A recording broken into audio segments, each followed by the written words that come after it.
Most people have an emotional attachment to money, and a lot of the times it is assigned a negative emotional attachment, and this keeps people from progressing. And if you're over the age of 40 and you're still having money problems, there's actually some simple exercises that you can do, which I'm going to go over in this video, that will help you retrain your brain and get you out of money scarcity or negative emotional money thought patterns that will help reframe the way you think about money, and then in turn enable you to make more money because you're not actively pushing it away. Now, you guys, a lot of this, actually, before I get into it, if you're new here, thank you for showing up. Welcome. My name is Scott Simpson. I own a company called Graffiti Media. We're a done-for-you YouTube agency. I work with business owners, helping them grow their businesses with YouTube. This channel is just one of many that I have. It's actually my baby channel. I love this channel because I just come here and I just get to talk. And I get to share with you the things that I'm learning on my way from taking our business from 7 figures to 8 figures. I have so many things going on right now, so you definitely want to make sure you subscribe. I'm actually, guys, I'm going to tease this right now. We're building a SaaS tool, and I just decided to go all in. As part of our business model is we work with artificial intelligence to help with content ideation and content creation. And this tool is one of a kind. It is absolutely fascinating. So make sure you hit that subscribe button. I'm going to be dropping more information about it over the next couple of weeks as we get it prepped and ready for launch. But I'm telling you right now, this is a game changer. It's going to be absolutely fascinating. Now, if you guys are like, hey, what kind of entrepreneur are you? You're doing this business and you got SaaS and you got this and blah, blah, blah. If you guys go back and you watch my ADHD stacking video, one of the things you'll learn about me, I have ADHD, but the way that I've been able to take control of it and become a successful entrepreneur is by stacking business ideas layered on top of each other that all have one common goal. So my common goal is to help business owners create better content and come up with better content ideas and help them take their content to the next level with YouTube, with artificial intelligence. And so everything that I'm doing, it's seamlessly working towards that effort. Now, I have multiple businesses that I am running, but because everything is within arm's reach and everything benefits each other, that's the key. That's the key to it all. All right. I got some notes here, you guys. Let's talk about getting rid of your emotional negative money. All right. So, and sorry, this is going to be, this is the downside of taking notes on a phone. Got to put on the old readers. Here we go. All right. So, I used to let money control me. When I was a kid, I grew up in a house where everything was budgeted. We didn't have money for nice things. My parents shopped and it's not because we didn't have money. It's because my parents chose frugality, which is fine to an extent, as long as it doesn't cause money problems. We shopped at secondhand stores, thrift stores. So a lot of the clothes that I got came from like Savers, if you ever heard of Savers, or like Goodwill, things like that, where it's like secondhand stuff that, your friends would make fun of you for or whatever. I never had like the nicest, newest stuff. And it was programmed into me from an early age that money is in scarce supply. And so we need to protect and preserve the money that we have because we're limited by how much money we can get at any given time. And it wasn't until I became an entrepreneur and really worked in business for probably close to 15 years that I understood that this was a wrong way of thinking. In fact, if you simply think the opposite, money is in large supply and it fuels all of my desires, and I can make as much money as I want to each month, that's when you start to see opportunity in front of you to make more money. So I would say to a lot of you guys, just like get into the mode, start working on developing a thought process of abundance. Start developing a thought process of there is more than enough to go around. And if I just simply take these actions, then I can have as much as I want as well. Okay, so Step one, identify the emotional tag that you give money. Sometimes we attach things like shame, guilt, fear to money. When I was, when I was a kid, when I grew up and first started getting into, I got married and my wife and I bought a house and we were trying to build our business. I was always very careful. I wouldn't say careful. I was always very ashamed when I would spend money or waste money. And I know a lot of you guys who are like me, especially the ADDers, the ADHDers, if you make a mistake with money and your partner, spouse starts to resent you for it, it will build toxic shame and create problems, not only with your emotional attachment to money, but also in your relationships, which can be devastating, which can take you into a downward spiral. So if you have been in that position before, I would encourage you, and especially if you're with a spouse, I would encourage you guys both to watch this together, because what I'm going to tell you will help shift that. Here's the thing. You will never accomplish anything without taking risk. And there are a lot of people who take very, very calculated risks. The problem with taking very calculated risks is that there is a long window from the time you have an idea to the time that you execute. And in all of that time, had you have just thought about something, taken a risk, lost money, you would have learned way more than you would have taking all of that time, all of that calculation to get to the point where you feel comfortable and safe, only to have failed after that point. You miss out this entire window you miss out on. So my whole philosophy around money is, if you're going to lose money fast. So that way you can learn from it, you can grow from it, and that way you can take a step further in getting to the goals that you want to accomplish. There is no way around not losing money. And when I say losing money, I don't just mean like, hey, I just threw it all away at the craps table. Is it a table? The craps table? I don't gamble. At the poker table. I didn't just gamble it all the way playing blackjack.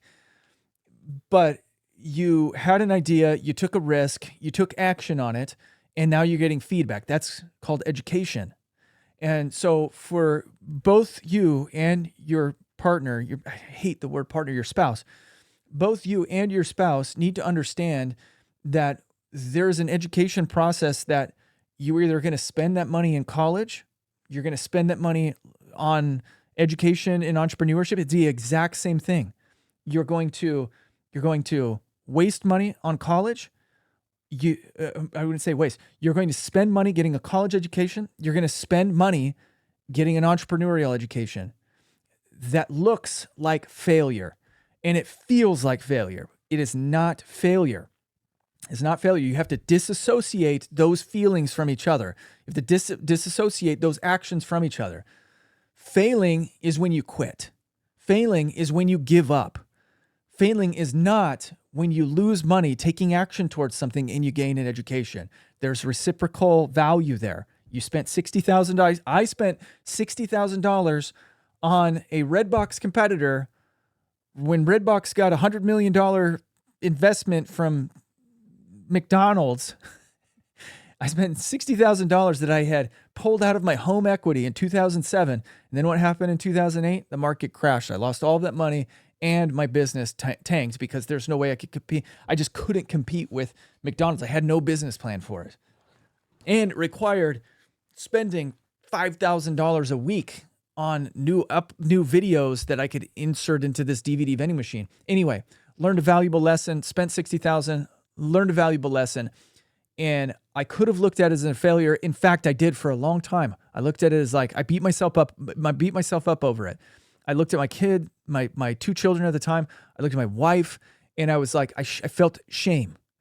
But now, looking back at all of the money that I have spent on various things to gain education, that was very minor. It was small, minuscule, and it led to an insane education. So don't be afraid. You got to disassociate the action with the emotion, because it's just education. Next up is track your triggers. You got to track your triggers. You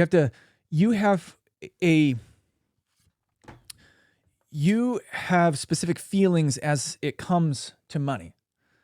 And you know what those triggers are. And sometimes it's this feeling can come creeping up, and I still have them. They're very few and far between now, but I'll still have days where I'm just like, am I going to lose everything?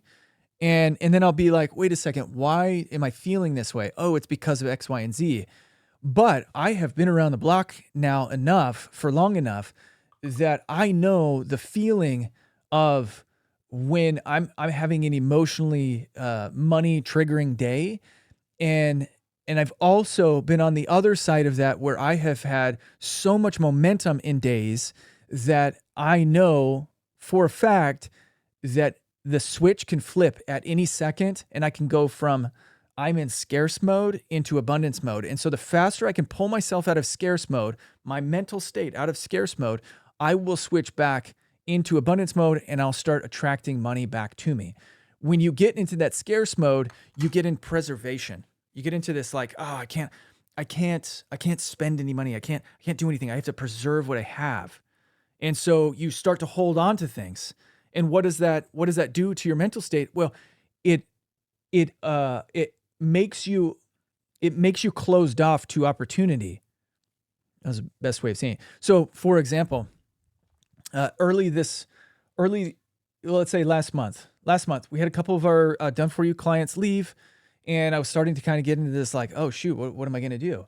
And then I remembered, oh, every single time we have clients leave, we have more clients come. And so, and I was even talking to my wife, and she's like, hey, maybe we should stop spending money on Facebook ads for a few weeks. And I'm like, no, this is when we double down, because as soon as we stop, then 3 months from now, the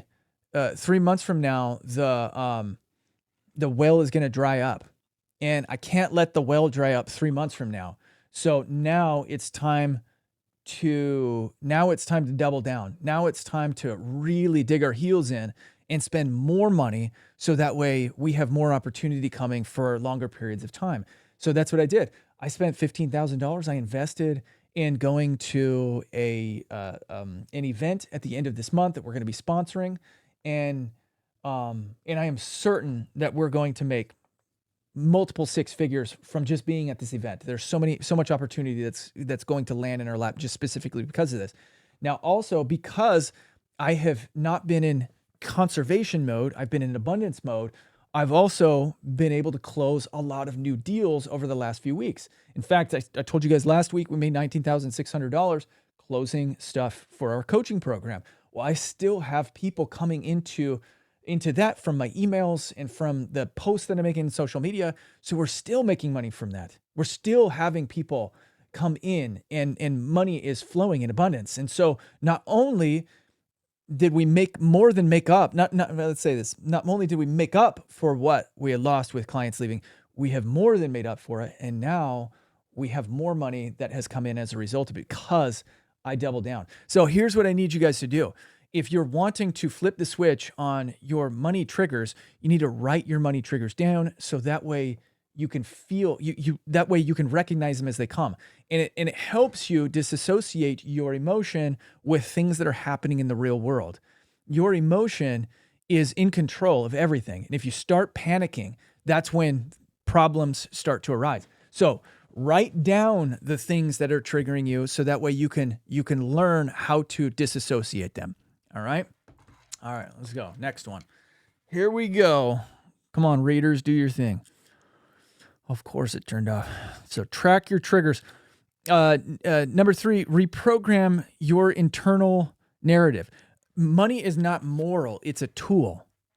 Money is not a reflection of your emotional state. It's literally just a tool. But we combined the two.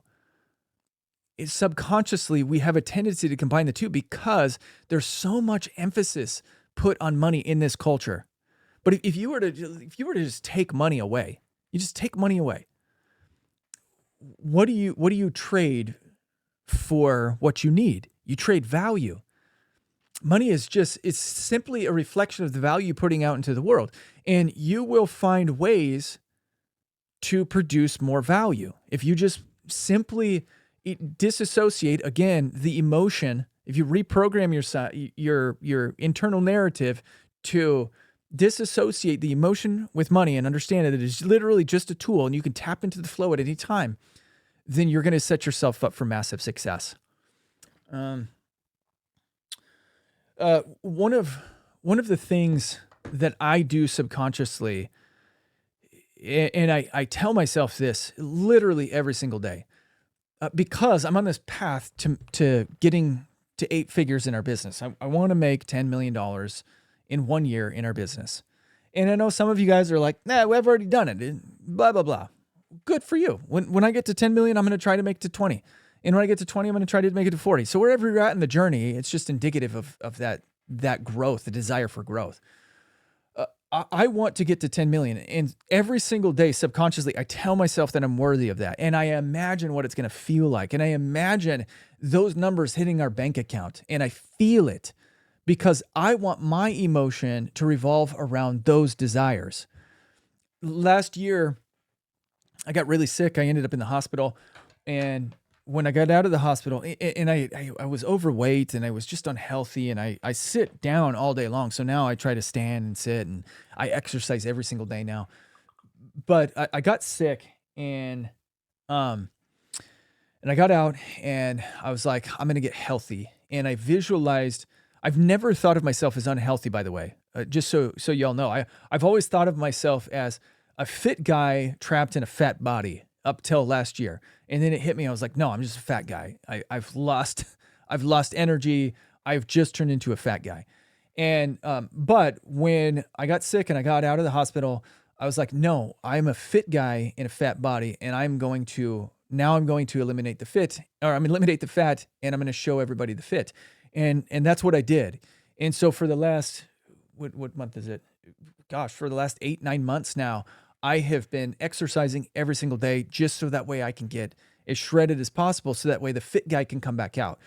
But I had to re-envision myself as the fit guy. I had to learn how to think of myself as that fit guy again, and then just know that that's the guy. So same thing applies to this. You are not, you're a rich person who is having a broke experience right now. You're a rich person having a broke experience. Well, guess what? A lot of rich people have broke experiences. In fact, you talk to any rich person in the world, and they will share with you a broke experience they've had. And it might not be with money with all of them. It might be with relationships. It might be with some type of internal struggle. But everybody struggles. You're not alone. You are a rich person having a broke experience if you're struggling with money. And that's what we're trying to reprogram. All right.